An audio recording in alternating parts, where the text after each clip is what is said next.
দক্ষিণ এশিয়ার অন্যতম প্রাচীন বন্দর নগর, বাংলাদেশ বাণিজ্যিক রাজধানী ও ইতিহাসের অন্যতম গুরুত্বপূর্ণ শহর চট্টগ্রাম। চট্টগ্রাম সম্পর্কে পাহাড় ও নদী, সমুদ্র সম্পর্কে আজকে জানব। আমাদের ফিরে যেতে হবে 2000 বছরের আগের ইতিহাসে। চট্টগ্রামের ইতিহাস 2000 বছরও বেশি পুরনো। খ্রিস্টপূর্ব 4র্থ শতাব্দী থেকে এটি একটি গুরুত্বপূর্ণ এবং বন্দর হিসেবে পরিচিত।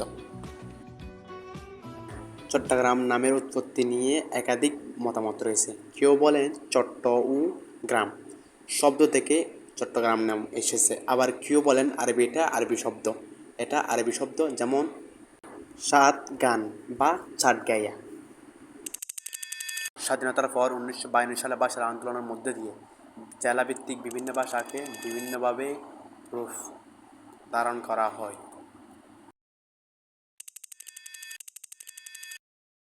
আসলে আর চিটংর ভাষা এদের রাজকীয় ভাষা। এই পার্লামেন্টত পর্যন্ত আর চট্টগ্রামরে রাষ্ট্রীয়ভাবে মর্যাদা দিবার লাই।